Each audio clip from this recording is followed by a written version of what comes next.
পাকিস্তানের Lahore university of management স্টাডিজে honours course হিসেবে চালু হচ্ছে সংস্কৃত ভাষা ও সাহিত্য।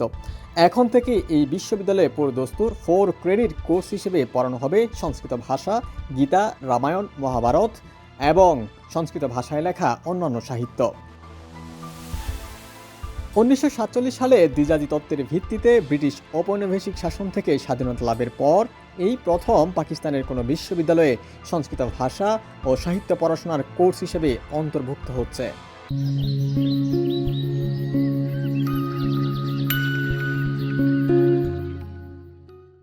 পাকিস্তানের জাতীয় ভাষা গবেষণা কেন্দ্র গুরমানি সেন্টারের পরিচালক ডক্টর আলী উসমানী কাশ্মীর বলেন, আমাদের পাঞ্জাব বিশ্ববিদ্যালয়ের গ্রন্থাগারে সংস্কৃত ভাষা ও সাহিত্য সংক্রান্ত বইয়ের বিশাল ভাণ্ডার আছে।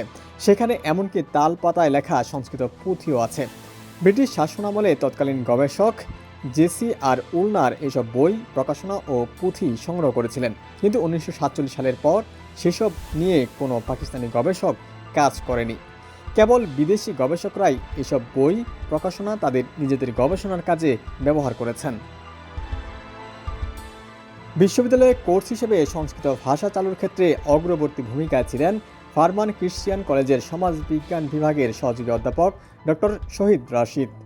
লাহোর ইউনিভার্সিটি অব ম্যানেজমেন্ট স্টাডিজে সংস্কৃত পড়াবেন তিনি।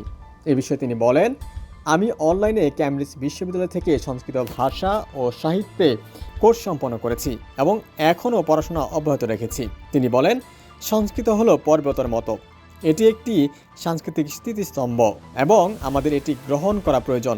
সংস্কৃত ভাষা ও সাহিত্য কোনো ধর্মের সম্পত্তি নয়, এটা সম্পদ এবং এই সম্পদ আমাদেরও। ডেস্ক রিপোর্ট, সমকাল।